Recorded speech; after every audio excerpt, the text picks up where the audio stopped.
Assalamualaikum warahmatullahi wabarakatuh. Alhamdulillah, tidak pernah berhenti lisan kita memuji dan memuja Allah atas segala nikmat yang dilimpahkan kepada kita. Dan sebagai seorang muslim kita sangat yakin dengan firman Allah Subhanahu wa taala, la in syakartum la azidannakum wa la in kafartum inna a'adzabi lasyadid. Kalau kalian bersyukur maka pasti aku akan tambah, dan kalau kalian kufur maka siksaku sangat pedih. Dan Allah menjadikan kalian bersyukur atau berterima kasih dengan dua susunan kata ini, Alhamdulillah. Maka jadilah orang yang selalu membasahi dan bibirnya dengan kalimat ini agar segala sesuatu yang kita butuhkan untuk roda kehidupan di muka bumi dipenuhi oleh Allah. Berikut juga kita akan dapat puncak balasan di surga abadi nanti di akhirat. Selanjutnya kita panjatkan salam hormat kita kepada manusia yang telah Allah perintahkan kita untuk mengucapkan salam hormat kepadanya. Dan dengan mengucapkan satu kali salam hormat dibalas 10 rahmat. Dia adalah Nabi besar Muhammad sallallahu alaihi wa ala alihi wa sahbihi wasallam, sebagai bentuk kepatuhan kita kepada Allah dan juga untuk mengejar apa yang sudah Allah janjikan dari keutamaan tadi yang sudah kita sebutkan. Baik, kita melanjutkan Bapak Ibu sekalian bedah buku kita yang ditulis oleh Darul Wahyin, 10 penyebab lapangnya hati. Dan Alhamdulillah di Kamis yang lalu kita sudah membahas poin ke-6 tentang senantiasa melaksanakan kewajiban. Dan intinya bahasan kita yang Kamis lalu adalah bagaimana setiap muslim dan muslimah itu tersibukkan dengan hal-hal yang diperintahkan oleh Allah Subhanahu wa taala dari kewajiban, kemudian dia sempurnakan dengan hal-hal yang sunnah. Dan insyaallah pada kesempatan ini kita akan masuk dari 10 penyebab lapangnya dada. Poin ke-7 adalah bergaul dengan orang-orang yang soleh dan soleha. Di poin ini teman-teman sekalian, memang Allah Subhanahu wa taala menciptakan kita manusia ini makhluk sosial. Kita nggak bisa hidup sendiri. Allah memang membuat kita butuh satu sama yang lain. Dan makin banyak orang yang bergotong royong bekerja sama, maka makin maksimal hasilnya. Oleh karena itu kita tidak bisa hidup eksklusif. Makin eksklusif kita makin dijauhi oleh komunitas masyarakat. Kita pun jadi banyak menghadapi masalah-masalah karena memang kita membutuhkan kepada orang lain. Apakah itu kerabat kita, apakah itu tetangga kita, apakah mungkin teman-teman di sekolah atau di kampus kalau yang masih dalam pendidikan, atau misalnya teman-teman bisnis kalaupun berbisnis, atau teman-teman sejabatan, sejawat kalau di kantor misalnya, atau mungkin secara umum sahabat-sahabat yang kita butuhkan, yang semua itu nanti diharapkan bisa menyempurnakan hidup kita di dalam menghadapi banyak problematika kehidupan yang harus kita lalui. Hanya saja Islam datang mengatur agar komunitas kita ini adalah komunitas yang soleh, yang baik. Ya, komunitas soleh ini maksudnya adalah laki-laki dan perempuan dua-duanya masuk di istilah soleh. Kalau kita rincikan kita mengatakan laki-laki soleh dan perempuan soleha. Tapi kalau sudah dikatakan komunitas yang soleh atau baik, berarti masuk dalamnya laki-laki dan perempuan. Komunitas ini sangat berpengaruh. Ya. Satu orang saja bisa berpengaruh pada prinsip dan tata cara hidup kita, apalagi kalau rame-rame. Kayak misalnya contoh yang sangat real, misalnya kayak kita sekarang duduk di pengajian seperti ini. Ini seperti terbentuk satu komunitas. Dan karena semuanya keluar dari rumah tadi dengan tujuan misalnya untuk belajar, maka akan sama tujuannya, sama niatnya.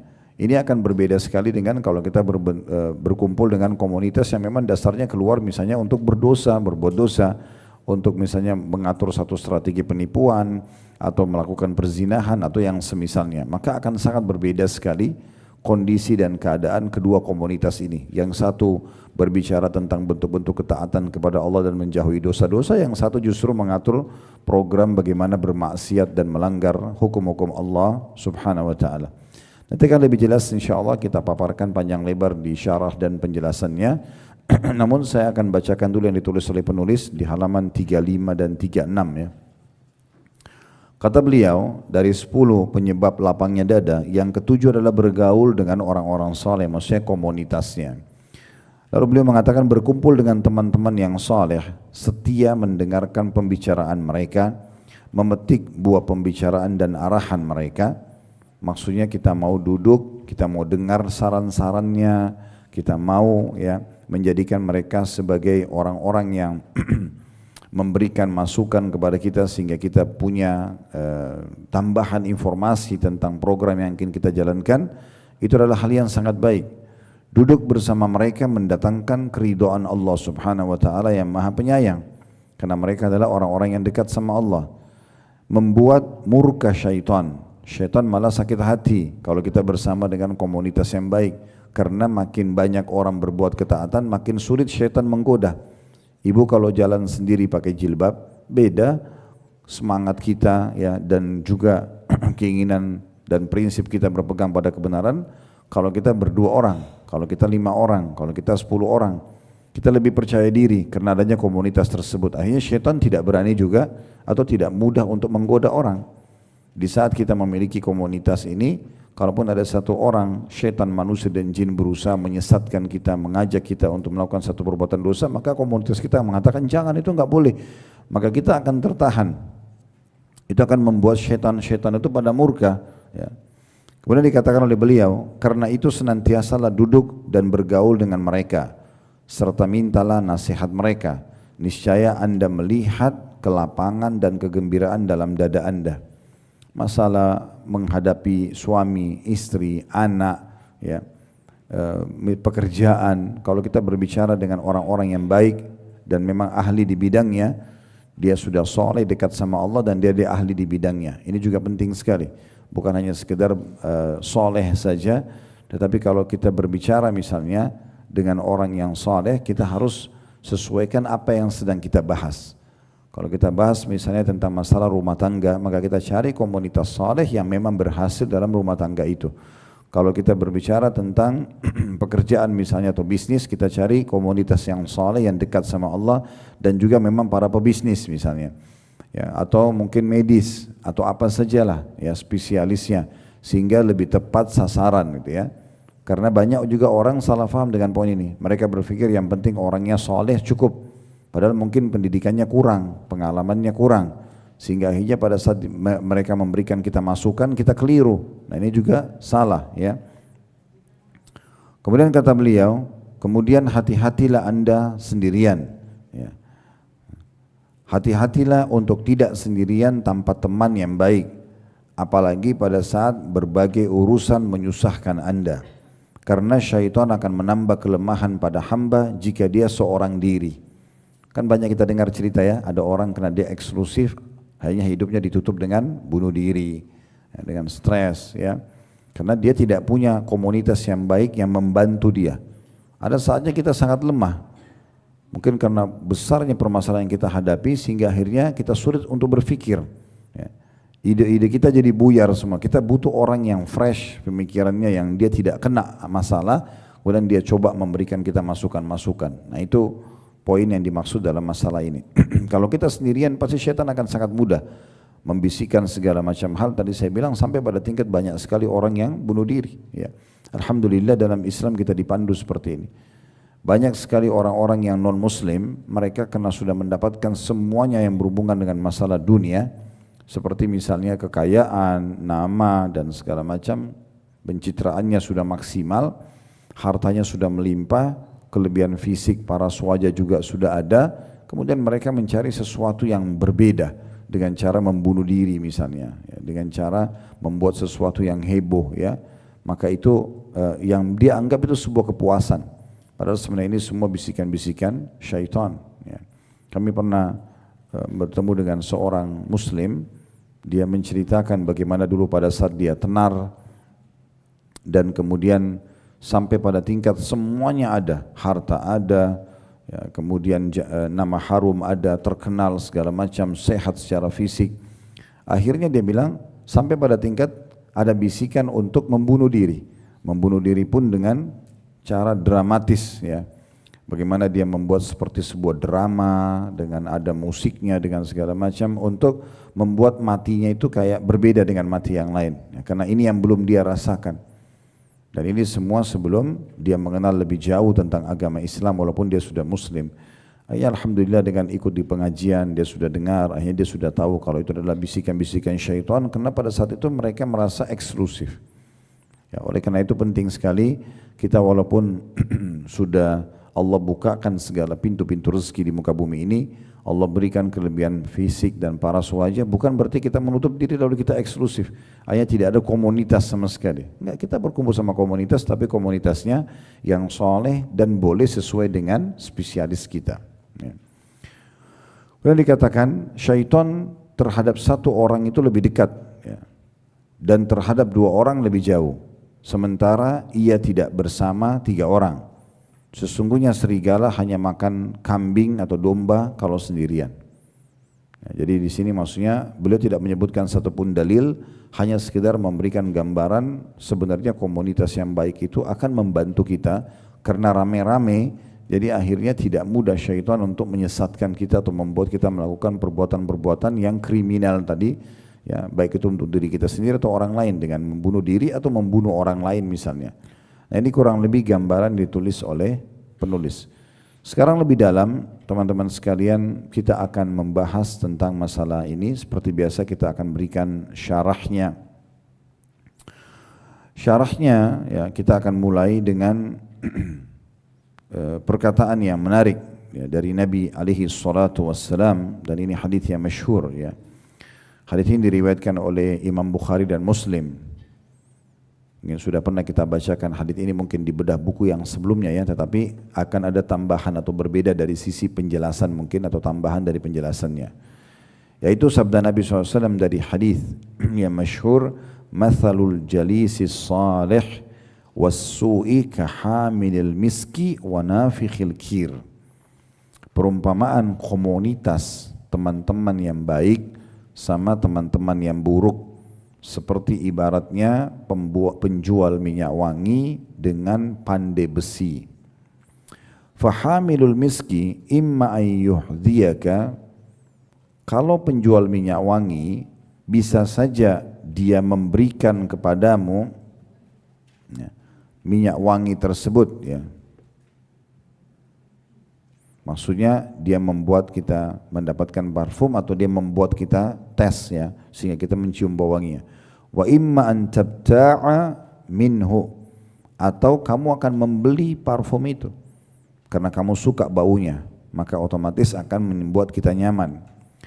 Wa imma an tajidu minhu rihan thayyiba, atau minimal kamu akan mendapatkan bau wanginya. Kayak kita kalau lewat saja di depan toko parfum, minimal kita karena sering disemprotin parfum di situ, kita jadi wangi, ya, mencium bau wangi, itu minimal sekali.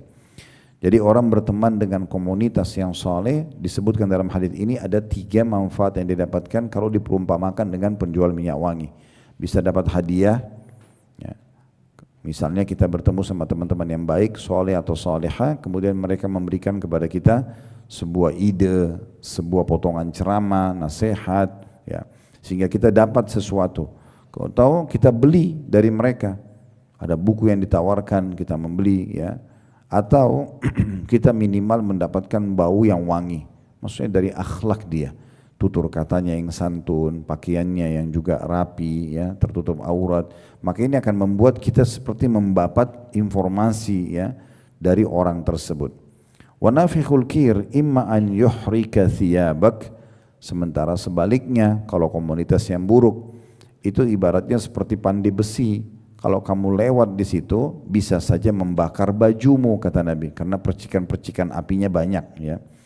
Wa imma an tajida rihan khabitha, atau kamu akan mendapatkan minimal bau yang tidak sedap. Ya, bau tidak sedap itu minimal sekali. Nah, ini gambaran Nabi SAW tentang masalah komunitas ya. Imam Muslim rahimahullah dalam Sahih Muslim beliau mencantumkan satu bab yang menarik. Babnya itu adalah bab anjuran untuk berteman dengan orang-orang saleh dan menjauhi orang-orang yang buruk. Lalu Imam Nawawi rahimahullah menanggapi, karena beliau masuk dan menanggapi, membuat satu syarah Sahih Muslim ya, itu beliau mengatakan hadis ini setelah mengangkat hadis tentang komunitas baik dan buruk tadi, terdapat permisalan yang baik dengan seorang penjual minyak wangi dan teman yang jelek dengan pandai besi. Hadits ini juga menunjukkan keutamaan bergaul dengan orang-orang baik dan memiliki akhlak yang mulia, memiliki sifat wara. Wara itu menjaga hubungan baik sama Allah. Apa yang Allah halalkan, dia sibuk dengan itu. Apa yang Allah haramkan, dia sangat jauh darinya. Juga penuh dengan ilmu, setiap bicara pasti ilmu, ya. Dan juga memiliki tata krama atau adab. Sekaligus juga terdapat larangan bergaul dengan orang-orang buruk, ahli maksiat, para pelaku syirik, para orang-orang yang melanggar sunnah-sunnah Nabi SAW, dan memiliki sifat-sifat akhlak buruk yang lainnya. Hadis ini juga menunjukkan larangan, kata Ibnu Hajar Al-Asqalani rahimahullah, bahwasanya adanya larangan orang-orang berteman dengan orang-orang yang bisa merusak agama seseorang dan dunianya, dan mendorong setiap orang muslim untuk mencari teman-teman yang bisa mendatangkan maslahat agamanya dan dunianya. Nah, di sini poin penting kita ketahui, ya, garis bawahi. Jadi kita bukan hanya mencari orang yang soleh saja, tapi mencari komunitas soleh yang bisa sejalan juga dengan maslahat dunia kita. Gak apa-apa. Misalnya tadi saya sudah bilang komunitas kita adalah medis, misalnya kita dokter. Kalau kita cari komunitas teman-teman dokter yang soleh kalau laki-laki dan soleh kalau perempuan, masing-masing dengan komunitasnya, maka nanti lebih sejalan walaupun kita mengenal semua orang. Kita seorang pengusaha, kita berteman dengan komunitas yang soleh dan para pengusaha. Seorang guru misalnya, atau ibu rumah tangga dengan ibu rumah tangga juga misalnya, walaupun mengenal semua yang lainnya, sehingga pembicaraannya memang pasti akan berkisar di situ kan. Sekarang kalau dokter sama dokter ketemu pasti berbicara tentang pasiennya, tentang penyakitnya, tentang obat, tentang alat terbaru yang ditemukan dan segala macam. Bertemu dengan para pengusaha pasti mereka akan mulai berbicara dengan komunitas mereka. Kemarin ada penawaran untuk bisnis ini, untuk buka perusahaan ini, untuk ekspor itu, itu tidak mungkin bisa dibahas oleh orang yang medis misalnya. Kecuali dia juga pengusaha, ini jarang sekali tapi. Itu juga dengan ibu rumah tangga mungkin akan sibuk membicarakan tentang anaknya, pembantunya, penataan rumahnya, maka itu lebih ke sana. Nah, ini komunitas-komunitas seperti ini penting sekali. Jadi beliau mengatakan, Ibnu Hajar mengatakan, ini hadits ini menunjukkan pentingnya seseorang berteman dengan orang-orang yang adanya larangan berteman dengan orang yang bisa merusak agama dan dunia. Dan berteman, adanya anjuran berteman dengan orang yang justru mendatangkan manfaat secara agama dan dunia. Nah, berarti sama juga tadi, kalau orang buruk sama. Tidak boleh berteman dengan orang-orang buruk yang akhirnya bisa merusak, ya, agama kita dan dunia kita. Berarti kalau kita berteman misalnya dengan orang soleh atau soleha, tetapi dia bisa merusak dunia kita, bisa merusak dunia, maka ini juga tidak disarankan. Hanya sekedar bermodalkan jilbab besar, tapi dia orangnya mungkin penipu, orangnya suka gosipin orang, ini tidak layak jadi teman, ya, karena memang bisa merusak juga, ya, urusan dunia kita. Atau malah begitu berteman dia utang sana sini, mengganggu kita, perusahaan, ya, atau mungkin tidak mengenal waktu, bertamu di rumah dari pagi sampai malam. Kita hanya kena tidak enak, oh karena orang ini soleha atau soleh, ini keliru. Karena dia juga mengganggu urusan dunia kita, harusnya tidak seperti itu. Nanti kan kita tutup terakhirnya nanti dengan ciri-ciri orang-orang yang layak jadi teman. Seperti apa sebenarnya, gitu kan? Sementara manfaat orang untuk berteman dengan orang-orang soleh ini banyak sekali. Ya, seperti misalnya dinukil dari Syekh Abdurrahman An-Nasir As-Sa'di, salah satu mufassir rahimahullah yang sudah meninggal. Beliau mengatakan bergaul bersama dengan teman-teman yang baik akan mendatangkan banyak kebaikan. Seperti penjual minyak wangi akan memberikan manfaat dengan bau wangi. Bisa jadi dengan diberi hadiah olehnya atau membeli darinya, atau minimal duduk bersanding dengannya, maka engkau akan mendapatkan ketenangan dan bau wangi tersebut, ya. Dan ini menandakan berarti setiap kali ada teman-teman yang baik, maka mereka bisa mendatangkan 3 hal ini untuk kita. Minimal kalau kita tidak ngomong pun kita akan dengarkan informasi positif, ya. Karena mereka soleh, mereka baik, mereka tahu gosip itu haram misalnya, ya menggibah orang, memfitnah orang, maka kita tidak akan temukan duduk sama mereka membicarakan itu. Ya.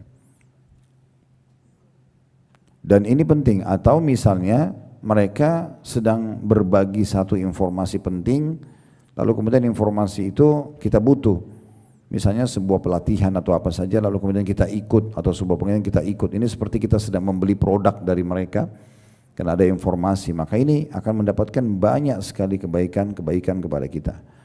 Makanya Nabi SAW mengingatkan dalam hadis beliau, dalam hadis yang diriwayatkan Abu Daud dan Tirmidzi, al-mar'u ala dini khalili, seseorang pasti berpengaruh sesuai dengan agama temannya, akhlak temannya, karakter temannya. Falyanzur ahadukum ila man yukhalil, falyanzur ahadukum man yukhalil, maka harus seseorang dari kalian jeli memilih teman-teman yang dia jadikan sebagai teman dekatnya. Ya. Kita dalam Islam ada namanya ukhuwah umum, ada ukhuwah khusus, ya, persaudaraan umum dan persaudaraan khusus. Semua muslim kita kenal. Semua muslim, assalamualaikum, waalaikumsalam, ya, komunitas kita ketemu, tapi ini umum. Yang sedang kita coba bahas ini adalah persahabatan yang lebih khusus. Misalnya Bapak Ibu melihat ada di komunitas pengajian seperti ini, ada satu ibu misalnya, Masya Allah dia sangat soleha, dia baik dan segala macam dari semua sisinya, ilmu agamanya cukup, akhlaknya baik, ya, kehidupan dunianya juga mapan, orangnya dewasa misalnya, lalu kita jadikan dia sebagai teman kita, ya, sehingga menjadi komunitas kita sendiri. Dan ini memang menjadi sebuah target dalam Islam, sehingga kita hanya mencari kalau perlu orang yang lebih baik dari kita, dengan tujuan agar kita bisa terpengaruh dengan dia, atau minimal mendapatkan efek seperti dia. Nah, dari perbuatan-perbuatan, karena ada orang Masya Allah dalam hidupnya rapi sekali program-program hidupnya, ya, dari bangun tidur sampai tidur semuanya tertata dengan rapi. Mungkin kita belum seperti itu, maka kita bisa ikut dengan orang seperti ini, ya. Itu contohnya, ini yang sedang kita bahas. Dan tidak masalah kita memilih lebih dari satu orang. Dan ini dianjurkan, bahkan kalau perlu kita mengucapkan di depan mata dia, mengatakan saya mencintai anda karena Allah. Tapi ucapan ini diucapkan kepada sesama jenis, laki-laki sama laki-laki, perempuan sama perempuan. Bukan bermakna negatif, bukan lesbian, bukan homo, bukan. Tetapi ini adalah persahabatan yang dianjurkan dalam agama. Jadi laki-laki sama laki-laki, perempuan sama perempuan. Ini masuk dalam 7 golongan yang Allah akan naungi hari kiamat. Di antaranya dari 7 golongan itu adalah 2 orang yang saling mencintai karena Allah. Laki-laki sama laki-laki, perempuan sama perempuan. Mereka berkumpul karenanya, mereka berpisah karenanya. Mereka mengatakan, sahabatnya, saya ingin bersahabat dengan anda, saya cintai anda karena Allah. Temannya juga menjawab mengatakan, semoga Allah mencintai anda sebagaimana anda mencintai saya karena dia. Terjadilah hubungan pada mulai hari itu, saling mengirimkan potongan ayat, potongan hadis, potongan ceramah, saling memanggil untuk hadir di satu pengajian, satu pelatihan, satu komunitas yang baik misalnya. Maka itu yang dimaksudkan dalam apa yang kita paparkan tadi. Dan boleh tentunya orang berteman, bersahabat lebih dari satu orang. Abu Darda radhiyallahu anhu, sahabat Nabi itu mengatakan, saya memiliki 36 orang. Dia sebutkan angka, ya, saya memiliki 36 orang sahabat dekat yang saya mencintai mereka karena Allah dan tentu karena kebaikan mereka. Sehingga Abu Darda satu hari itu bisa bertemu dengan beberapa orang dari sahabat-sahabatnya ini, kemudian mengambil faedah-faedah informasi dari si fulan berbeda, dari si fulan berbeda. Ini dari pengalaman hidup mereka, dari permasalahan yang sedang ada dihadapi. Kalau dia butuh saran, dia bisa dengar dari beberapa orang yang mungkin lebih pengalaman dalam hidupnya. Nah, seperti itu yang mereka lakukan, ya. Ada juga orang soalnya dia hanya berteman dengan satu orang, itu aja. Sekarang temannya sakit, temannya meninggal, dia kayak kehilangan, tidak ada komunitasnya, gitu kan. Bukan berarti tidak boleh, tetapi dalam Islam dianjurkan untuk dia perluas dengan orang-orang yang lebih baik daripada dia. Kalau dia mau satukan ke dalam satu grup sama-sama 20 orang, 30 orang, mereka memang selalu kumpul sama-sama, itu juga bagus, ya. Dan kita tentunya teman-teman sekalian tidak boleh membiarkan diri kita justru berada di komunitas yang buruk. Saya pernah jelaskan ini, tapi saya ingatkan kembali, ada satu orang di Mekah namanya Uqbah bin Abi Mu'aid. Uqbah bin Abi Mu'aid ini, Bapak Ibu sekalian, dia pernah menjadi sahabatnya Nabi Muhammad SAW. Cuma memang Nabi Muhammad SAW Muslim, dia masih kafir waktu di Mekah. Karena Nabi Muhammad SAW seorang pengusaha, orang ini juga seorang pengusaha, bersahabatlah gitu kan, sebelum Nabi ditunjuk jadi Nabi. Setelah Nabi SAW jadi Nabi, beliau mulai mendakwakan Islam. Rupanya Uqbah ini satu waktu mengundang Nabi SAW untuk bertamu di rumahnya. Nabi datang, waktu Uqbah bilang silakan makan hai Muhammad, Nabi SAW karena inginnya temannya ini dapat hidayah, dia mengatakan saya tidak mau makan sampai kau masuk Islam. Ini kata Nabi Muhammad SAW kepada Uqbah. Maka Uqbah karena merasa Nabi Muhammad orang baik temannya, dia bilang baik. Dia syahadat, lalu makan sama-sama. Nabi SAW senang sekali karena Uqbah bin Abi Mu'aid ini kedudukannya sama dengan Abu Jahal, sama dengan Umayyah bin Khalaf, sama dengan Abu Sufyan, tokoh Mekah. Kalau dia masuk Islam banyak orang yang bisa ikut gitu. Tersebarlah berita di saat itu kalau Uqbah bin Abu Mu'aid telah meninggalkan agama nenek moyangnya dan dia telah masuk kepada agamanya ya orang yang bodoh. Mereka mengatakan Nabi Muhammad SAW waktu itu orang yang bodoh karena mengajak untuk menyembah Tuhan yang satu, tidak boleh sembah berhala, nggak boleh makan bangkai, nggak boleh berzina, yang mereka sudah anggap waktu itu adalah kebiasaan mereka gitu. Maka datanglah sahabat dekatnya Uqbah juga, tapi dari orang kafir. Inilah komunitas baik, komunitas buruk ya. Komunitas baik tadi sama Nabi. Ya, dia ketemu sama komunitas buruknya karena dia masih membuka itu. Maka Umayyah bin Khalaf bilang, apa kau sudah tinggalkan agama nenek moyangmu? Dia bilang, iya, saya diajak oleh Muhammad masuk Islam. Kenapa bisa kau masuk Islam? Dia cerita, dia bilang karena saya undang Muhammad ke rumah saya dan dia sahabat saya. Dia bilang dia tidak mau makan kecuali saya masuk ke agamanya. Maka saya masuk ke agamanya. Kata Umayyah, kalau kau tidak tinggalkan agama Muhammad, semua transaksi bisnis kita batal. Karena ini partner bisnisnya. Dan persahabatan kita putus. Nah karena dia masih, si Uqbah ini masih membuka komunitas buruk ini, Umayyah bin Khalaf ini, maka dia mulai bingung waktu itu. Muhammad SAW ini atau Umayyah bin Khalaf. Setelah dia lihat ternyata Umayyah bin Khalaf ini memang besar sekali investasinya ya secara duniawi, maka dia cenderung, dia mengatakan baik, saya akan tinggalkan agama Muhammad daripada putus semua transaksi. Nah, ini buruknya kalau ada teman-teman yang buruk ini. Maka pada saat itu Umayyah bin Khalaf bilang tidak cukup, nggak bisa kamu hanya ucapin itu. Kamu harus temuin Muhammad di depan Ka'bah, ucapkan itu. Kalau kau sudah keluar dari agamanya dan orang-orang biar dengar, karena kamu orang berpengaruh di Quraisy. Dan tidak cukup sampai situ. Kalau kau mau semua tetap berjalan, ludahi mukanya Muhammad. Ya begitu ceritanya memang dalam riwayat yang sahih. Maka Uqbah bin Abi Mu'aid lakukan itu. Dia temuin Nabi SAW kebetulan lagi tawaf, dia mengatakan, hai Muhammad, kemarin itu saya masuk ke agamamu karena kamu paksa saya untuk kamu tidak mau makan makanan saya kecuali saya masuk agamamu, tapi saya sekarang menyatakan saya keluar. Kemudian dia meludahi muka Nabi SAW. Di saat itu Jibril langsung datang membawa 2 ayat dari surah Al-Furqan, surah nomor 25 ayat 27 sampai 29. Jadi semenjak atau setiap kali orang baca ayat ini, hubungannya relasinya sama Uqbah bin Abi Mu'aid ini. Subhanallah, dia masih hidup Bapak Ibu sekalian, Allah sudah gambarkan dia akan masuk neraka karena perbuatannya itu. Dia lebih pilih temannya yang buruk daripada temannya yang baik. Dua-dua sahabatnya. Saya bacakan ayatnya Al-Furqan ayat 27 sampai 29. Wa yawma ya'addu adh-dhalimu 'ala yadayhi yaqulu ya laitani ittakhadtu ma'ar rasuli sabila.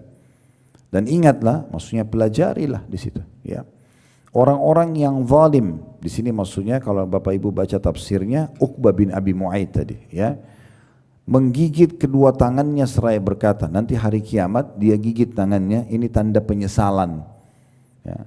Dia gigit kedua tangannya, kemudian dia mengatakan, aduhai kiranya aku dulu mengambil jalan bersama Rasul. Coba dulu aku enggak murtad ya. Dia masih hidup, Allah sudah gambarkan dia akan ucapkan nanti ini di mahsyar. Ya, pada saat dia akan masuk ke neraka. Kemudian dia mengatakan, ya, Allah mengatakan, ya wailata laitani lam attakhid fulanan khalila. Maaf, ini sampai 3 ayat 28, 27 ke 28, 28 ke 29. Ya, berarti Dikatakan sini dan dia mengatakan kiranya dulu kecelakaan besar buat aku. Kiranya dulu aku tidak mengambil fulan sebagai teman dekatku. Maksudnya Umayyah bin Khalaf. Dia menyesal ya. Laqad adallani 'ani dzikri ba'da idh ja'ani, dan dia telah menyesatkan aku setelah kebenaran atau informasi sampai kepada aku. Wa kana syaitanu lil insani khadula, dan ketahuilah bahwasanya syaitan itu ya, tidak akan menolong manusia atau sangat menipu manusia. Ya.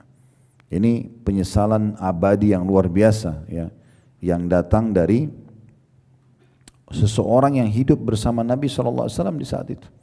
Ya. Ini sayang sekali, dia tidak berpikir, dia tidak merenungi, ya, tapi dia hanya mengambil sebuah langkah.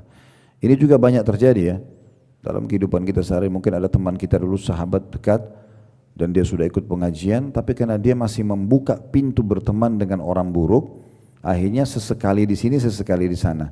Ini sensitif sekali ya. Dia seperti berada di satu jalan yang kecil sekali, bisa jatuh ke kanan atau jatuh ke kiri. Maka kalau kebetulan dia lagi ada masalah sedikit sama temannya yang soleh atau soleha ini, maka dia langsung bisa ketarik kepada temannya yang buruk.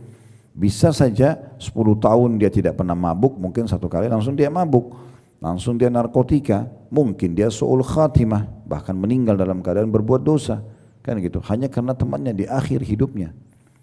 Bisa saja terbalik. Kalau ada orang yang tadinya bersama komunitas buruk, kemudian dia tinggalkan, lalu dia berteman dengan orang-orang yang baik, tiba-tiba menjadi orang baik. Hadits Bukhari yang tentang orang membunuh 99 jiwa kan begitu. Ya. Kata Nabi SAW, ada orang sebelum kalian pernah membunuh 99 jiwa, kemudian dia mencari orang yang bisa dia bertanya agama. Dia datang kepada seorang abid, orang yang suka ibadah tapi nggak punya ilmu. Seperti banyak orang yang hadir di masjid tapi nggak ada ilmunya, sholatnya masih salah segala macam. Ini bukan tempat untuk bertanya, tanyanya harus kepada seorang alim. Dia bilang, saya sudah bunuh 99 jiwa, masih bisa nggak saya dimaafkan? Kata orang itu, nggak mungkin, kamu sudah bunuh 99 orang, gimana Allah memaafkan? Karena dia sudah putus asa, dia ambil pedangnya, dibunuh orang itu. Kata Nabi SAW, dia genapin 100. Ya begitu hadis Bukharinya, dia genapin 100. Kemudian dia keliling lagi sampai dia ketemu sama seorang yang alim, orang yang berilmu. Lalu dia bilang, saya sudah bunuh 100 orang, kira-kira saya masih bisa dimaafin gak? Kata orang itu, tentu saja, rahmat Allah luas. Kalau kau benar-benar ingin bertaubat selama masih hidup, gak ada penghalangnya. Lalu orang itu gembira sekali, dia sudah berazam, dia ingin taubat. Udah, dia gak mau lagi membunuh. Semenjak hari itu dia menjadi orang baik. Lalu dia minta, saranmu kira-kira apa? Kata orang alim itu, saran saya kamu tinggalkan negerimu, jangan kembali ke negerimu lagi. Komunitasmu yang lama ini jangan datang lagi. Silakan kamu pergi ke negeri ini, ditunjukin satu negeri, kata Nabi SAW, yang negeri itu orang-orang soleh semua, banyak komunitas orang-orang baik. Maka orang ini langsung mengambil bekalnya jalan. Di tengah jalan subhanallah ajalnya datang, meninggal orang ini. Maka kata Nabi SAW, Allah datangkan 2 malaikat. Malaikat rahmah, kasih sayang yang biasa mengambil ruhnya orang-orang beriman, dan malaikat azab atau penyiksa yang mengambil ruhnya orang-orang kafir atau orang ahli maksiat yang tidak sempat taubat dan dosanya terlalu banyak gitu. Maka dua-duanya ini berselisih pendapat, siapa kira-kira yang mengambil ruhnya orang ini? Dia orang beriman kah? Karena dia sudah niat taubat walaupun dia belum beribadah sedikit pun gitu kan? Atau dia bersama dengan malaikat penyiksa karena dia memang selama ini tidak pernah beramal saleh walaupun dia sudah menyatakan dirinya mau taubat. Maka kata Nabi SAW, Allah datangkan malaikat yang ketiga menengahi mereka. Lalu mengatakan, coba ukur jarak, kalau dia lebih dekat dengan negeri yang komunitas buruknya, maka berarti yang ambil dia malaikat penyiksa. Kalau dia lebih dekat dengan komunitas yang dia mau datangi dengan niat taubat, maka berarti dia diambil oleh malaikat rahmah. Kata Nabi SAW, lalu Allah mendekatkan jarak negeri yang dia taubat 1 jengkal, sehingga otomatis dia lebih jauh dari negeri yang buruknya 1 jengkal. Dengan begitu maka yang mengambil dia malaikat kasih sayang, gitu kan? Lihat bagaimana orang baru niat saja mau berbuat baik sudah Allah Subhanahu Wa Taala selamatkan, ya? Sudah Allah Subhanahu Wa Taala selamatkan, dan ini hal yang luar biasa yang harus kita sama-sama perhatikan baik-baik, ya. Dalam berteman teman-teman sekalian dengan komunitas yang baik pun, ini kita butuh kesabaran dalam bersahabat, ya. Imam Syafi'i rahimahullah mengatakan siapa yang tidak sabar dalam persahabatannya maka dia tidak perlu punya teman, ya.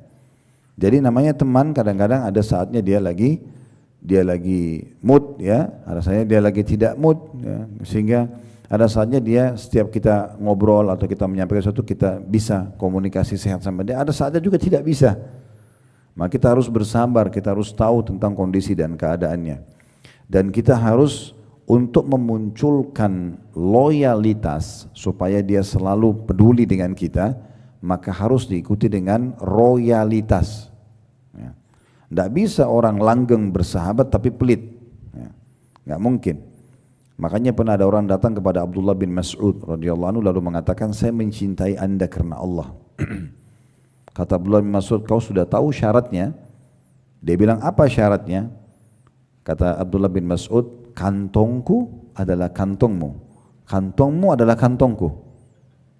Dia siap enggak? Kalau saya butuh uang, kamu bantu saya. Kalau kau butuh uang, saya akan bantu kamu. Itu syaratnya Abdullah bin Mas'ud. Orang itu bilang, saya belum siap. Maka kata Abdullah bin Mas'ud, kalau gitu cari orang lain. Di sini bukan berarti Abdullah bin Mas'ud ini mau ambil uang sahabatnya, bukan.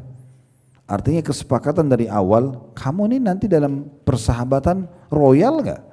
Sehingga muncul loyalitas. Ada orang berteman mau selalu ditraktir tapi enggak pernah mau traktir. Kan gitu. Bagaimana caranya dia berharap loyalitas temannya, dia sendiri tidak pernah berbagi. Ada orang selalu ingin diberikan hadiah oleh teman tapi dia sendiri tidak pernah memberikan hadiah. Kan gitu. Itu terjadi bukan hanya sekedar teman, pasangan suami istri aja begitu, ya. Kadang-kadang cuma berharap selalu pasangannya memberikan hadiah, dia sendiri tidak pernah memberikan hadiah misalnya. Padahal kata Nabi SAW, tahabu, saling memberikan hadiah maka kalian akan saling mencintai, gitu kan. Sekarang ibu-ibu di sini yang sudah lama berumah tangga 10 tahun, berapa kali ibu kasih hadiah suaminya? Dan sebaliknya, berapa kali suami kasih ibu? Berimbang enggak? Nah, terus setelah itu ibu berharap cintanya hanya buat ibu saja, ya, loyalitas. Sekarang gimana? Susah. Ya, berapa kali ibu masak khusus buat dia? Berapa kali ibu belikan makanan jadi? Kan gitu. Contohnya. Karena akan beda. Kalau kita walaupun cuma sesekali, 2 kali, tapi ada kepedulian khusus yang dilakukan gitu kan. Berapa kali ibu sendiri yang sendokin makanan, berapa kali juga justru pembantu yang harus siapin. Misalnya, kadang-kadang bahkan ibu lagi sibuk di luar, dia dilayani oleh pembantunya, lalu ibu berharap dia sangat dekat dengan ibu. Ini semua hal-hal yang penting. Ini juga sama terjadi pada anak-anak kita. Berapa kali ibu sendiri yang suapin anaknya, berapa kali disuapin oleh baby sisternya misalnya, kan gitu. Nah ini semua loyalitas ini bisa dimunculkan tapi dengan juga ada pengorbanan dari kita, termasuk masalah royalitasnya, ya, termasuk masalah royalitasnya. Ini penting sekali. Kalau masalah bersabar, ini Allah Subhanahu wa taala memerintahkan Nabi SAW di dalam surah Al-Kahfi, surah nomor 18 ayat 28, ya. Saya bacakan dulu. Al-Kahfi surah nomor 18 ayat 28. Wasbir nafsaka ma'al ladzina yad'una rabbahum bil ghadati wal 'ashyi yuriduna wajha wa la ta'du 'ainaka anhum turidu zinatal hayatid dunya wa la tuti' man akfalna qalbahu an dzikrina wattaba'a hawahu wa kana amruhu furuta.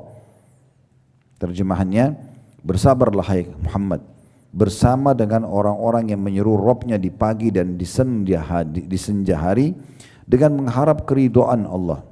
Dan janganlah kedua matamu berpaling dari mereka karena mengharapkan perhiasan kehidupan dunia. Kalau kamu sudah punya komunitas yang baik, sabar dengan mereka, ya.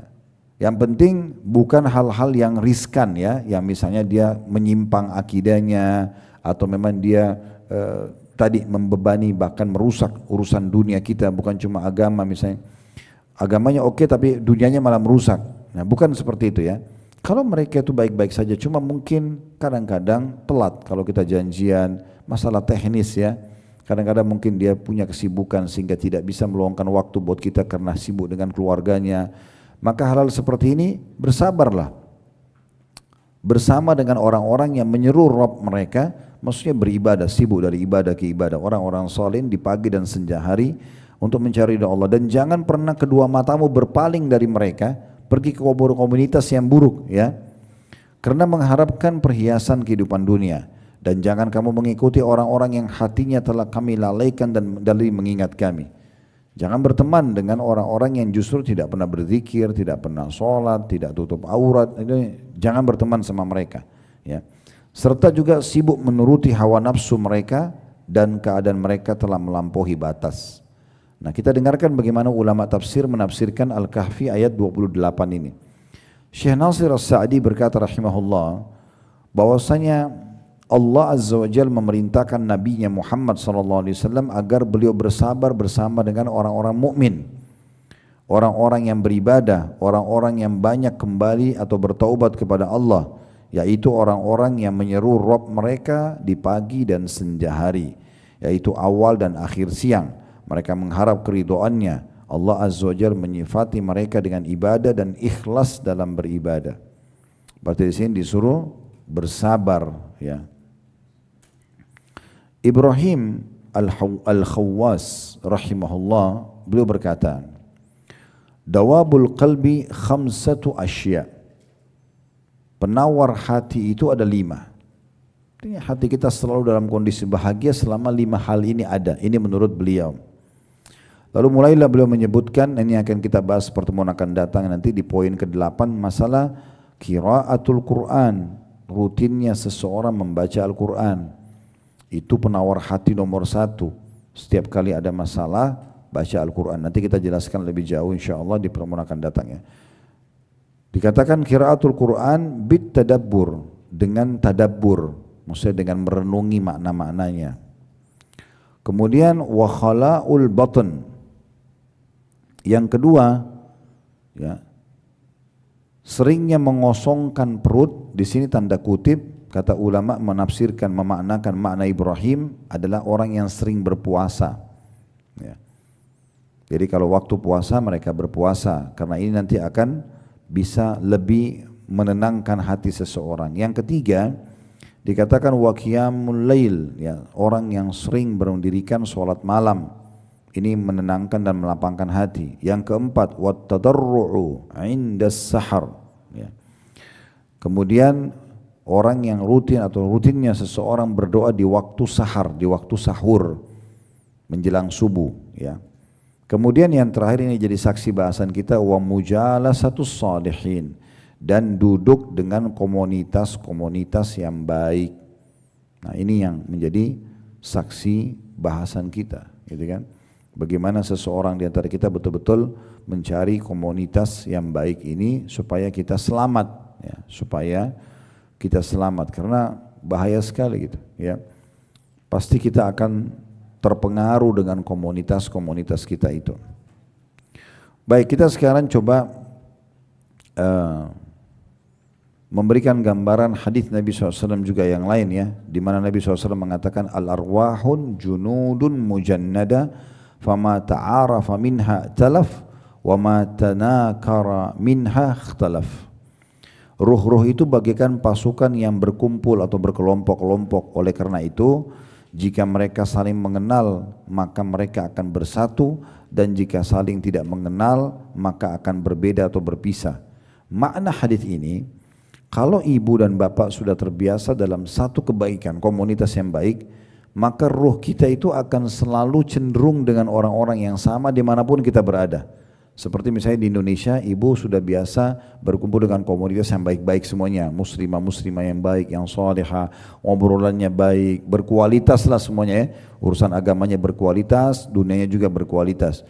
Nanti kalau kita satu waktu ke Amerika, cenderung ruh kita itu cari komunitas itu.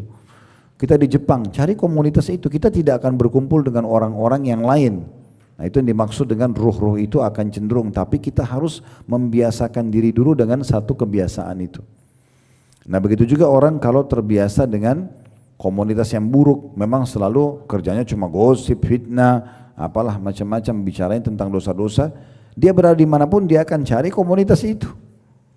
Pasti dia akan cari komunitas itu. Jadi akhirnya terbentuklah, ini kata Nabi SAW. Oleh karena itu kita harus hati-hati Supaya kecenderungan ruh kita ini ada dan positif, kita memang sudah harus bersama dengan komunitas yang baik. Supaya kita selalu tertarik untuk berkumpul dengan orang-orang yang seperti ini tentunya ya. Jadi ini penting sekali. Baik, kita coba menyebutkan juga tentang masalah hati-hatinya kita ini dalam memilih komunitas karena kita sensitif. Kita sangat sensitif ya. Syekh Abdul Muhsin Al-Qasim berkata, sifat manusia adalah cepat terpengaruh dengan teman pergaulannya. Manusia saja bisa terpengaruh bahkan dengan seekor binatang ternak. Misal contoh ya, kalau kita mendengarkan kokokan ayam, misal, coba kalau ibu dengar 2 kali, 3 kali, 5 kali, mungkin kadang-kadang kalau kita lagi sendiri kita bisa kokokin juga diri kita.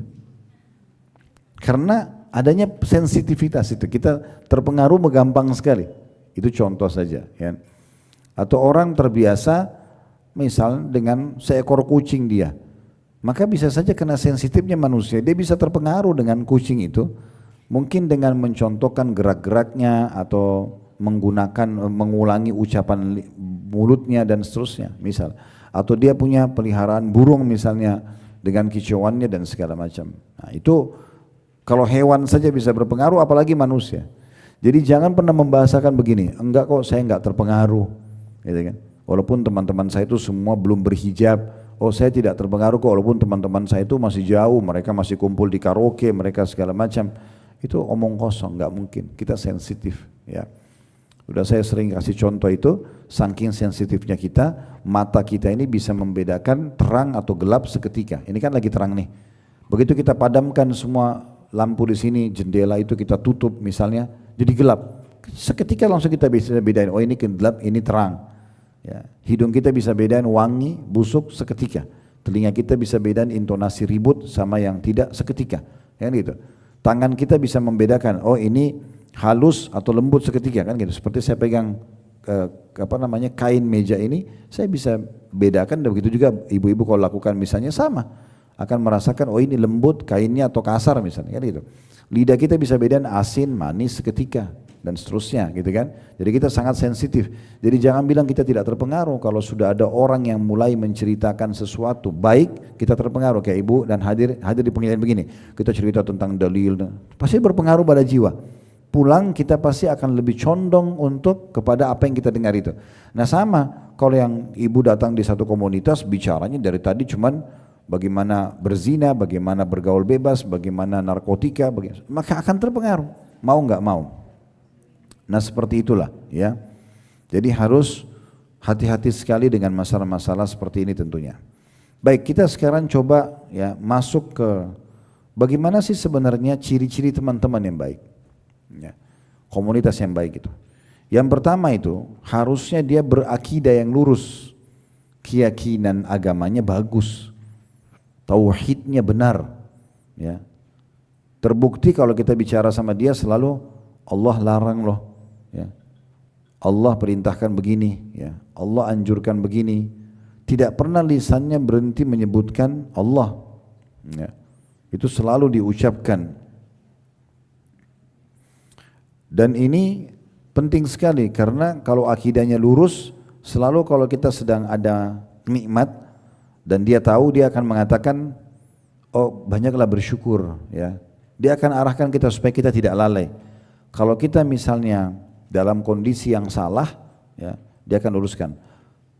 Kalau kita lagi atau dia berusaha untuk menyelamatkan kita supaya tidak masuk dalam kesalahan tersebut. Kalau kita lagi benar dia dukung, kalau kita lagi salah dia luruskan.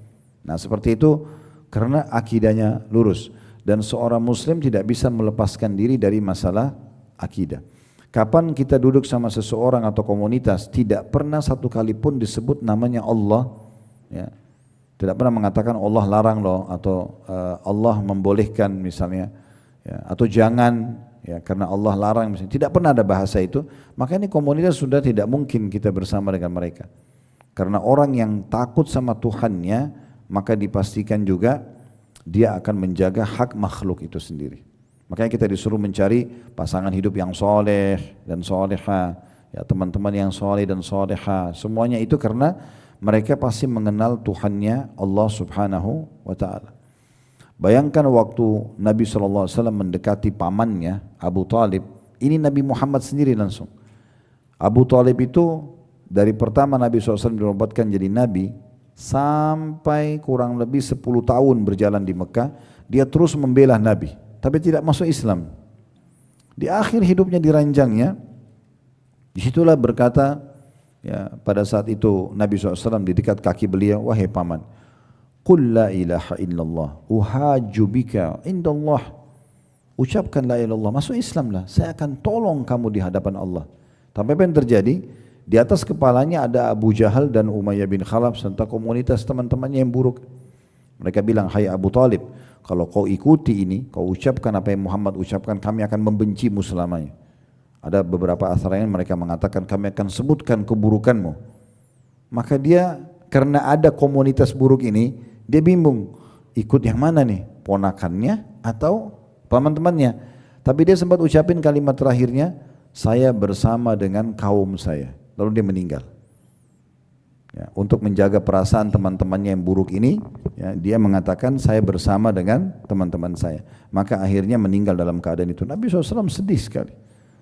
Orang yang sudah berjuang 10 tahun membela beliau, akhirnya meninggal dalam kondisi kafir. Tapi Allah turunkan firman-Nya, innaka la tahdi man ahbabt walakin Allah yahdi man yasha. Kau tidak bisa memberikan hidayah siapa yang kau cintai, hai Muhammad. Tapi Allah berikan hidayah siapa yang dia cintai. Tapi yang kita ingin titik beratkan, bagaimana bahayanya komunitas buruk itu tadi. Di akhir hidupnya dia bisa ucapin buruk. Ya. Oleh karena itu memilih pasangan, memilih teman, komunitas harus yang baik. Tak bisa tidak. Ya. Dan itu selamanya sampai kita meninggal dunia tentunya ya. Abdullah bin Abbas mengatakan radhiyallahu anhuma, jangan pernah kalian duduk-duduk bersama dengan ahlul hawa, pengikut hawa nafsu, walaupun sejenak. Sesungguhnya duduk dengan mereka akan bisa menimbulkan penyakit hati, walaupun sejenak. Ya. Ibu pulang pengajian begini, habis dengar pengajian, tapi habis itu nonton satu cuplikan misalnya, apalah syubhat atau membuat ragu atau berbau dosa, itu bentrok dalam diri kita itu. Antara kedua hal ini, nanti mana yang lebih cenderung dan lebih berpengaruh. Ini kan berbahaya sekali, karena bisa saja justru yang buruk lebih berpengaruh daripada yang baik. Oleh karena itu jadi saya sering bahasakan, kalau bapak ibu mau jadi orang baik, hijrah ini, jadi orang soleh dan soleha, maka jangan setengah-setengah, jangan dicicil-cicil, gitu kan. Oh ya, saya sekarang hijrah nih, tapi pakaian saya dulu deh, gitu kan. Nah, sholat saya aja dulu. Yang lain transaksi, jual beli, pertemanan, apalah pendapatan, tidak usah dulu. Nah ini jangan setengah-setengah. Ya, harusnya kita menjadi orang baik sekalian. Ya. Kemudian itu yang pertama, yang akidahnya lurus ya. Ya, kita bisa mengatakan orang itu mengenal Tuhannya. Yang kedua, mereka jauh dari dosa. Jauh dari dosa. Ciri-cirinya disebutkan oleh para ulama, misalnya kalau kita duduk sama orang-orang seperti ini, tidak pernah ceritain orang lain. Kalau ibu baru duduk sama satu orang, kemudian langsung dia mengatakan, itu suami saya begini dan begitu. Semuanya ini ibu baru kenal. Kalau suaminya saja tetangga bantal dia bisa ceritakan buruk di pertemuan pertama kita, kira-kira kita lepas nggak nanti dari dia nih? Kira-kira kita bisa selamat nggak dari lisannya dia? Nggak bakalan. Kalau dia bisa ceritakan keburukan ibunya, bapaknya, pembantunya, anaknya, di waktu yang baru kita ketemu saja, berarti kita tidak akan bisa selamat dari keburukan orang ini. Karena pasti kita saja yang baru kenal sudah diceritakan segala macam hal. Ya. Saya berapa kali tuh masuk ke meja pengajian kami, pertanyaan, Ustaz bagaimana saya berteman dengan orang tapi selalu yang diceritakan hanya keburukan orang-orang dekatnya saja. Kita tidak layak jadi teman. Ya, gitu. Kalau orang itu cirinya orang yang jauh dari dosa adalah orang yang tidak pernah membicarakan orang lain. Bahkan kalau kita sudah mulai masuk bicara tentang satu orang atau sebutin nama, jangan loh, itu gosip loh, itu nggak boleh. Misalnya dia ingatkan. Nah itu orang-orang yang luar biasa, itu jadi teman. Itu bisa kita nilai langsung di saat awal kita ketemu. Ya. Kemudian yang ketiga, dia memiliki akhlak yang baik, karakter yang baik. Ini sudah umum, tapi kita harusnya memiliki itu karena kata Nabi SAW, akmalul mu'mina imanan ahsanum khuluqa. Orang mukmin yang paling baik imannya, paling sempurna imannya adalah orang yang paling baik akhlaknya. Ya. Lalu kata Nabi SAW mengatakan, wa khiyarukum khiyarukum li ahli. Dan tolok ukur orang itu baik adalah yang paling baik dengan keluarganya. Suami sama istri, istri sama suami, ya. Orang tua sama anak, anak sama orang tua, saudara dengan saudara, itu tolok ukur akhlak dulu. Kalau di komunitas dekatnya dia baik, berarti yang lainnya pasti dia bisa berbuat baik. Ya. Kalau ada orang misalnya sebagai status suami, dia hanya dikenal baik di luar, berwibawa, dermawan, tapi kalau ditanya istrinya, oh pelit misalnya, contoh. Atau oh orangnya kasar, ada KDRT dan segala macam. Ya orang ini nggak bisa jadi tidak layak gitu, ya. Karena orang terdekatnya, makanya waktu para sahabat ingin mengenal Nabi SAW lebih jauh, mereka datang kepada Aisyah dan menanyakan, ya wahai Ummul Mukminin Aisyah, bagaimana akhlaknya Nabi? Kalau di luar rumah kami sudah tahu, Nabi baik, Nabi santun, Nabi dermawan, Nabi perkasa, oh semuanya sempurna. Maka Aisyah mengatakan, kana khuluquhul Quran. Mau kenal Nabi? Nabi itu seperti Al-Quran yang berjalan. Itu pujian istri beliau langsung gitu kan. Nah sama juga seorang wanita muslimah, mungkin di luar dia sangat baik sama teman-temannya, supel segala macam, tapi kalau ditanya suaminya, wah matanya suka melotot, lisannya tajam, tidak mau melayani, tidak layak gitu. Karena orang terdekat aja dia nggak bisa baik. Bagaimana dengan orang-orang yang baru dikenal kan gitu. Berarti ini hanya sekedar kejar pujian saja. Nah seperti itu. Ini contoh-contohnya gitu ya. Jadi kita bisa melihat tutur dari muamalah dari orang-orang terdekatnya. Termasuk pembantu rumah tangga ya. Berapa banyak muslimah Allah mudahkan dia pembantu ya, bukan dia sebenarnya. Nabi SAW membahasakan bertakwalah kepada Allah, kepada para pembantu-pembantu kalian. Supirlah, pembantu rumah tangga lah, bertakwa sama Allah. Hati-hati jaga hak-hak mereka gitu ya. Takut kepada Allah karena Allah telah menundukkan mereka untuk memenuhi hajat-hajat kalian. Jadi sebenarnya bukan kita, tapi Allah yang mudahkan. Nah kita harus bermuamalah yang baik, ya. Berikan tempat yang layak, jangan sampai tempat mereka tidak layak untuk dipakai tidur misalnya, ya. Tempatnya kotor, tempatnya panas, tempatnya segala macam. Ya. Kenapa? Kenapa nggak dikasih seperti yang diajarkan Nabi SAW? Nabi SAW menganjurkan untuk memberikan makan apa yang kita makan kepada para orang-orang yang membantu kita di rumah, ya. Memberikan pakaian yang layak. Bahkan banyak muslimah menyiapkan mukena dan sejarah saja untuk pembantunya tidak ada. Pada kesempatan setahun 2 tahun dia pakai sholat, kita panen pahala. Kenapa enggak diberikan Quran yang baru? Kenapa enggak dikasih kesempatan dia bisa dengarkan ceramah-ceramah sehingga dia keluar dari rumah kita pun kalau sudah tidak kerja dia minimal dapat hidayah. Dan orang-orang ini juga bisa menjadi tolok ukur. Makanya waktu difitnahnya Aisyah radhiyallahu anha berzina dengan Safwan, gitu ya, yang disebarkan isu bohong dari Abdullah bin Abi Salul, kepala orang munafik. Dia gosipin di Madinah kalau Aisyah zina sama Safwan. Bohong ini.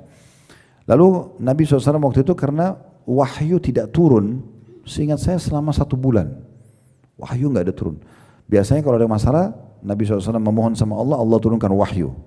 Maka tersebar berita waktu itu tentang benar atau salahnya nih, gitu kan. Nabi SAW sempat panggil Ali bin Abi Thalib dan Zubair bin Awam, 2 sepupu beliau, lalu bertanya kepada keduanya. Kalau Zubair bin Awam itu ditanya, Zubair bilang, ya Rasulullah, setahu kami Aisyah orang baik. Tidak pernah kami dengar berita-berita buruk, dia bergaul bebas kah, apalah, terlihat auratnya, tidak ada. Maka untuk apa anda ragu dengan itu? Tapi Ali bin Abi Thalib itu ditanya, bagaimana menurut kau Ali? Ali mengatakan, ya Rasulullah, tanya pembantunya. Karena pembantunya lebih dekat sama dia. Kita kan tidak tahu nih, kalau dalam rumah coba yang biasa lihat dia setiap hari itu pembantunya. Lalu Nabi SAW panggil pembantunya, ditanya, bagaimana menurut kau tentang Aisyah? Kata pembantunya, ya Rasulullah, saya tidak pernah temukan sesuatu yang buruk dari Aisyah. Kecuali pernah ada satu keadaan yang dia lakukan pelanggaran, saya pernah, karena Aisyah masih kecil, masih muda ya, pembantunya ini sudah tua. Dia mengatakan saya pernah minta tolong pada Aisyah karena saya ada hajat mau ke pasar, saya titipkan adonan roti, ya, gandum Kemudian saya bilang tolong dijaga dulu, saya akan kembali dari pasar lalu saya buatkan rotinya. Ternyata dia tertidur akhirnya dimakan oleh domba. Hanya itu. Enggak ada pelanggaran. Tapi saksi bahasan kita bagaimana? Orang terdekat dijadikan sebagai ditanya. Makanya Nabi SAW mengatakan orang mukmin yang paling sempurna imannya, orang yang paling baik akhlaknya, dan orang yang paling baik akhlaknya, yang paling baik dengan keluarganya atau orang-orang terdekatnya. Orang-orang terdekatnya. Ini jadi tolok ukurnya. Sehingga kita bisa lihat bagaimana sih dia dalam kehidupan rumahnya, muamalah dengan pasangan hidupnya, dengan anak-anaknya, ya. Termasuk ada kadang-kadang orang yang mungkin sama kita senyum tapi sama anak-anaknya kasar sekali. Di depan kita pun anaknya dimarah-marahin, anaknya dipukul. Ini akhlak dari mana ini? Kan gitu. Harusnya dia berlemah lembut, ya. Dia baik dengan anak-anak karena anak-anak memang mereka banyak melakukan kesalahan-kesalahan. Dan kesalahan itu bukan disengaja. Mereka saatnya belajar dengan kita. Dan itulah tugas kita sebagai orang tua untuk melatih dan mengajar mereka, ya. Dan selanjutnya yang keempat, ya. Suka memberikan nasihat dalam kebaikan. Suka memberikan nasihat dalam kebaikan. Karena menjalankan hadis Nabi SAW, ad-dinun nasihat. Agama ini semuanya nasihat. Agama ini semuanya nasihat, ya. Sehingga orang ini kalau dia datang misalnya bertamu ke rumah, kemudian sudah azan, dia akan mengatakan sudah azan, kita sholat yuk misalnya, ya. Dia mengingatkan kita misalnya. Dia suka memberikan masukan atau kita sedang melakukan satu perbuatan baik, misalnya kita lagi susun satu undangan pengajian, lalu kemudian dia tahu, oh Masya Allah bagus banget nih, bisa enggak di-share ke saya juga, nanti saya share-nya juga ya. Misal dia mendukung perbuatan baik kita. Kita sedang membantu, lagi jalan sama di satu mobil, kita lagi menuju ke satu yayasan, kita ingin menyumbang di sana. Lalu kemudian oh bagus banget, saya juga ingin misalnya. Nah itu semua dukungan-dukungan seperti ini menandakan teman itu baik. Karena dia memberikan dukungan pada kebaikan, ya. Sebaliknya tambahannya adalah di poin selanjutnya yang kelima, dia selalu melarang kita dari perbuatan yang salah. Dia menjadi penghalang untuk kita melakukan perbuatan yang salah. Semua ini kalau kita gabungkan poin 4 sama poin 5 masuk dalam sabda Nabi SAW, la yu'minu ahadukum hatta yuhibbu li akhi ma yuhibbu li nafsi. Tidak akan sempurna iman seseorang dari kalian sampai dia mencintai untuk saudaranya apa yang dicintakan buat dirinya sendiri, ya. Kemudian yang keenam, dia zuhud terhadap dunia. Dalam arti kata tidak meminta imbalan apapun dari apa yang sudah kita berikan, gitu ya. Jadi misalnya kita bantu dia untuk dia bantu kita untuk memperkenalkan pada, misalnya kita butuh nih, mau tahu, saya mau buka satu usaha, tapi saya tidak tahu nih saya harus mulai usaha itu dengan siapa. Lalu kita tanya dengan sahabat kita, lalu dia mengatakan, oh tahu saya dari sana. Terus kita bertemu sama orang, terjadilah, sukses lah. Dia enggak bilang, saya kan yang pertemuan kamu, jangan lupa ya bonus buat saya. Enggak ada itu. Dia enggak ada itu, ya. Itu sahabat yang sangat baik. Dia tidak berpikir urusan duniawianya. Udah dia lihat temannya bahagia sudah enggak masalah. Bagi dia semua dia harapkan pahala di sisi Allah. Itu istilah dengan orang yang zuhud, ya. Ini agak unik ini, pernah terjadi kasus. Mudah-mudahan tidak terjadi di rumah tangga Bapak Ibu sekalian ini, ya. Tapi saya juga kaget melihat dengan itu. Jadi ada seorang istri, dia setiap kali ada yang mau kontak ke suaminya, maka dia selalu minta agar melalui dia. Dengan tujuan dari komunitas yang dia kenal gitu, dengan tujuan untuk supaya melalui dia. Ternyata terakhir-terakhir kebuka itu dia memang minta, ya, sesuatu karena memperkenalkan suaminya dalam satu, ya, kegiatan misalnya seperti bisnis atau yang lainnya gitu, ya. Padahal dia sendiri sudah diberikan nafkah. Ini agak sulit, ya, karena kalau kita bayangkan Bapak Ibu sekalian, kalau kita berteman sama orang selalu kita pikir saya dapat manfaat dunia apa dari dia, maka ini susah sekali kita berteman, ya. Apalagi kalau kita temukan ada orang yang sangat baik ibadahnya, ya, dan dia berada di komunitas yang baik, tapi karena kita merasa orang ini sudah tidak akan memberikan manfaat apa-apa sama saya karena dia sudah sangat kaya raya, dia enggak butuh sama saya, sudah enggak usah berteman. Atau orang itu sangat miskin sebenarnya, tapi orangnya baik, tapi kita tidak mau berteman karena tidak ada unsur duniawianya. Nah ini jadi masalah buat kita, ya. Kemudian selanjutnya tentu beda, ini tidak masuk dalam bahasan kita kalau misalnya kita yang memberikan kepada dia inisiatif ya. Orang ini baik, kemudian kita yang memberikan balasan. Alhamdulillah kemarin saya berhasil tuh ketemu sama orang, saya berhasil temukan pabrik itu, vendor itu, lalu kemudian saya berhasil. Sebagai tanda syukur kepada Allah saya ingin memberikan kamu hadiah jam tangan ini ya. Itu gak ada masalah dari kita. Jangan dia, kalau sudah dia yang mengatakan ingat ya bagian saya, ingat ya bonus saya, ingat ya. Ini tanda tanya gitu ya. Berbeda kalau dari awal akadnya bisnis ya. Dari awal nih kita sama-sama bisnis ya. Oke, dan tapi kalau setiap kali apapun yang kita bicara sama dia selalu diproyekkan, ini jadi tanda tanya. Ini bukan persahabatan yang baik gitu ya. Nah, seperti itu. Itu yang keenam tentang masalah zuhudnya ya. Kemudian juga yang ketujuh adalah dia selalu menjaga penampilan syar'inya, penampilan agamanya, agamis. Itu pengaruh sekali. Busana muslimah, busana muslim laki-laki, pakaiannya sopan lah ya. Dan ini penting sekali karena memang itu bisa pakaian itu bisa berpengaruh. Sebagaimana disebutkan oleh Allah SWT, wa libasut taqwa dzalika khair. Pakaian ketakwaan itu lebih baik ya. Sekarang kalau kita pakaiannya syar'i misalnya ya, sesuai dengan syariat, maka pasti pakaian itu berpengaruh pada bawaan kepribadian kita. Kan begitu.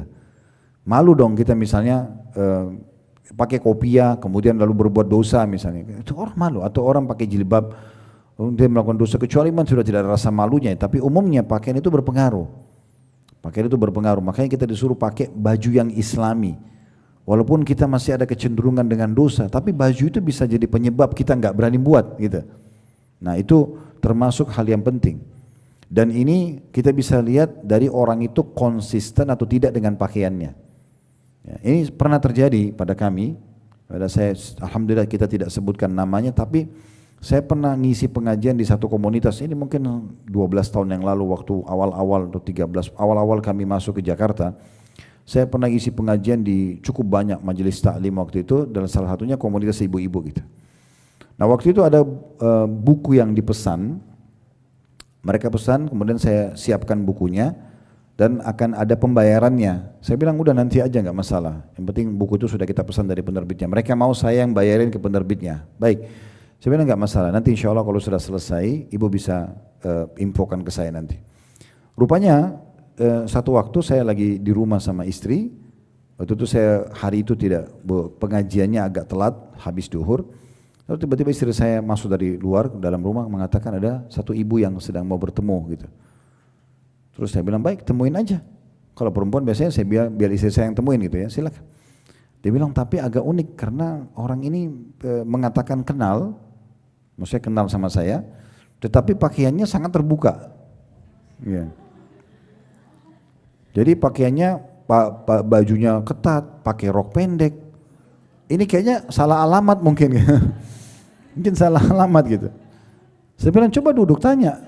Mungkin tetangga baru, mungkin orang dekat sekitar sini, kita nggak tahu. Nggak apa-apa, temuin saja. Ditemuin, terus kemudian istri saya bilang, katanya ini ibu pengajian, ya. Bahkan yang bertanggung jawab dengan pengajian di sini disebut satu tempat gitu.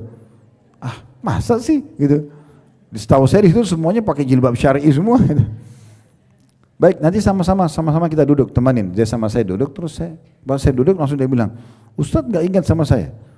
Saya bilang enggak, karena memang saya nggak tahu gitu. Dan alhamdulillah juga saya tidak melihat ke arah dia karena memang pakaiannya terbuka. Dia bilang saya ibu fulan.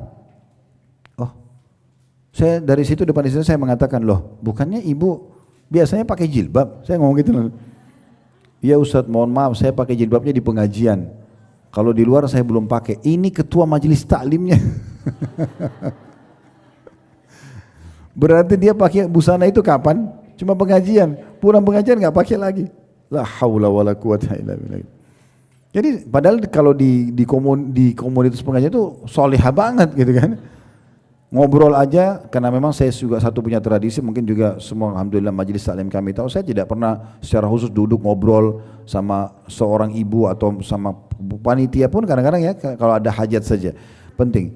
Tapi ini subhanallah terjadi hal yang seperti itu. Jadi memang ketemunya itu ngobrol hanya perlu, tapi pada saat itu dia sempat datang ke rumah dan terjadi hal itu. Nah, ini sayang. Juga sama orang yang pergi haji, pergi umroh ya, kadang-kadang pergi sana pakaiannya bagus, pulang udah berubah semuanya. Jadi hanya seperti ibadah musiman saja. Nah, ini tidak layak jadi teman, karena mau nggak mau dia berpengaruh. Pakaian itu berpengaruh pada pribadi dia, ya kan? Karena makin terbuka berarti makin berani dong, otomatis kan gitu. Makin tutup dia makin khawatir kan. Dan itu juga bisa berpengaruh pada kita. Nah, ini penting sekali yang untuk kita garis bawah ya. Yang kesembilan, dia selalu menjaga, yang kedelapan maaf, yang kedelapan dia menjaga nama baiknya. Dia menjaga nama baiknya, martabatnya, ya. Itu juga penting ya. Dia menjaga nama baik. Jadi sikap-sikap lah ya. Sikap-sikapnya sangat santun, dia menjaga. Kan ada biasa kalau kita, ibu biasa lihat ada orang yang jaga sikap ya. Dia hati-hati bertutur kata, dia berhati-hati dalam berpenampilan ya, tidak sembarangan lah ya. Maka itu termasuk orang yang layak jadi teman.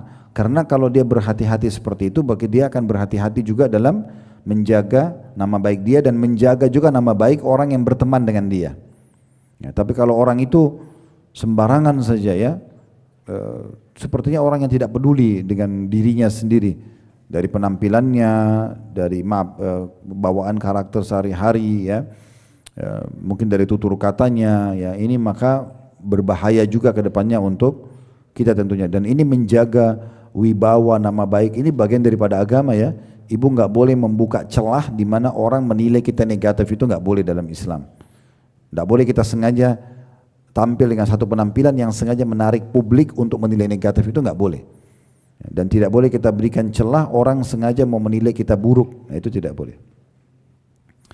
Kemudian yang terakhir, yang ke-9 adalah dia tidak bergaul bebas. Di sini maksudnya tidak bebas, dia juga memang bersama dengan komunitas. Karena kalau dia orangnya seakan-akan baik, tetapi dia sangat supel, semuanya orang dikenal. Apalagi kalau sama lawan jenis, maka itu sudah tidak bisa. Karena satu waktu kita bisa terpengaruh. Misalnya ibu tidak biasa nih, ya kalau ngobrol mungkin sama laki-laki umum, orang belanja, nanya di barang di toko, apa itu mungkin ya. Tapi kalau duduk berdua apa mungkin tidak. Tapi karena kita berteman sama dia dan dia ini mungkin sama kita oke, sama si fulan juga laki-laki sana oke, bahkan tepuk-tepukan, ngomong, bercanda. Ini mau nggak mau berpengaruh sekali. Kita pun bisa terbawa dengan itu. Ya. Maka ini kita lihat bagaimana cara dia bergaul, ya. Komunitas yang dia ada di sekitarnya juga perlu kita ketahui. Maka dengan itu insya Allah mudah-mudahan kita bisa mendapatkan teman-teman yang baik dan layak dan pantas. Allahu a'lam. Kalau benar dari Allah, kalau salah dari saya mohon dimaafkan. Subhanakallahumma bihamdika asyhadu an la ilaha illa anta astaghfiruka wa atubu ilaik. Wassalamualaikum warahmatullahi wabarakatuh.